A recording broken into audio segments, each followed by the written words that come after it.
Hey everybody, Milton Davis here, and today we're going to talk about book 5 from Changa Safari, which is called The Amir Returns. But before we talk about this, I want to read a passage actually that's from the first book, which is will give you some background on what we're going to talk about. And here we go. This was not the way for a prince to die.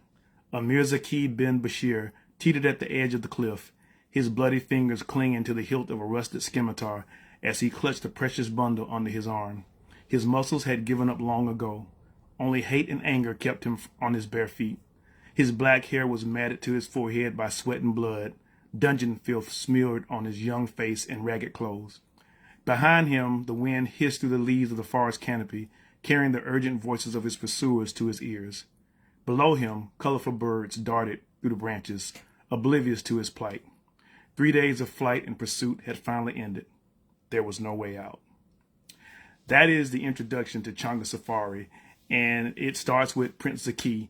And Prince Zakee is actually the person who set off this whole adventure that lasted 10 books.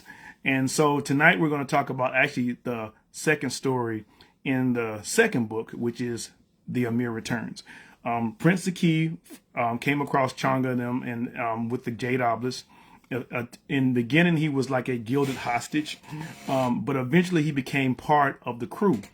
And so he joined the Changa and everybody with the adventures. Changa forgot all about ransoming him and ended up traveling with them. And by the time we got to this point in the adventure, Prince Zakee was considered a part of the crew.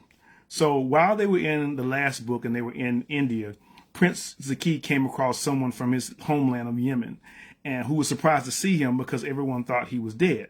So he told the prince about what was going on in his homeland, and that's when Amir Zakee decided that he had to go home. So again, this is all about the history behind the fiction. And so what is the history behind Amir Zakee?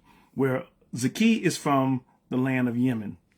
Now, you've probably heard Yemen mentioned in contemporary terms, but when you look at ancient history, Yemen has a very long, colorful history going back during Roman times, even before that, even biblical.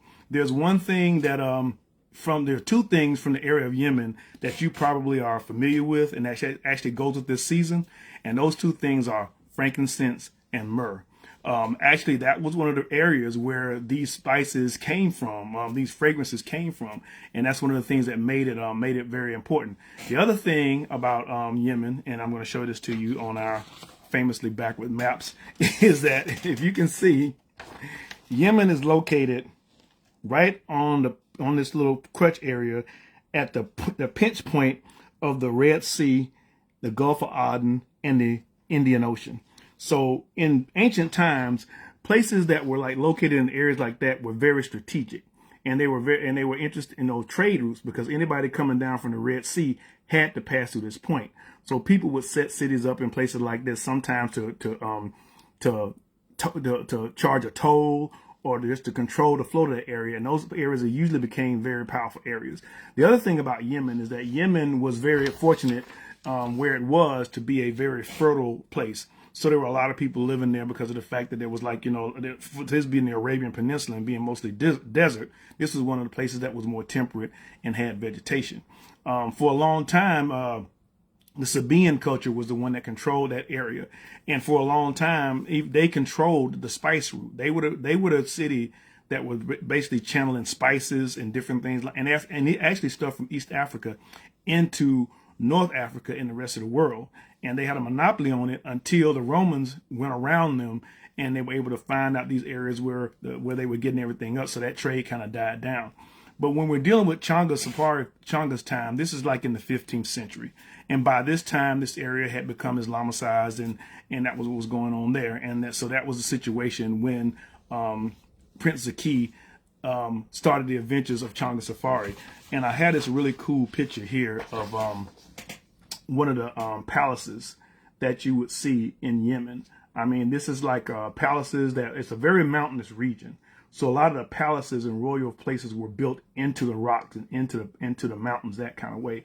So it gives you kind of an ideal of what the area looked like during that time. So this was a very vibrant part of the world, and this was a very important part of the world. And the thing about when we look at things from modern terms, sometimes we don't see why these areas were significant in the past. We just see them as they are now, and we draw our opinion of them because of how they are now. But when you look back in history, you'll find that some of the places that we don't pay that much attention to anymore were basically homes of vibrant, active civilizations. So we're really short tonight. That's basically what I wanted to talk about tonight about Yemen and the city that let me show this. Go back to you. The city that Zakee was from, Aden, which is down here, and I also talked about Sinai as well during the story. So I hate to say that if you're a person that haven't read the books yet, I may have done a little some spoiling things for you. If you've read them already, this kind of gives you a little background of the history and how that all intertwined with everything else. Also, too, if you notice here, I also have, you all can see Oman on here as well. And the Omanis were very significant in Swahili culture as well. The Yemeni and the Omani. A lot of the ways that the Swahili people dressed during that time was similar to the way people dressed in those two countries and stuff. And as you can see, since there had been contact with the East Africa and this part of Arabia for hundreds of years, you can see how the Swahili language developed to being a blend between Arabic and Bantu languages and stuff. So that's what I'll have for y'all tonight. As always, I always tell people I am not a verified historian. This is things that I've learned from doing my own research. And please feel free to question anything that I say. In the process of doing so, maybe we all will learn more and get more details about the history. So next time we will be talking about Changa Safari Book 6 called The Protector of the Covenant. And I have a lot of nice little historical things to share with you about that part of Africa, and some things that you may know, some things that you may not know. So, everybody take care. Have a great evening. Peace.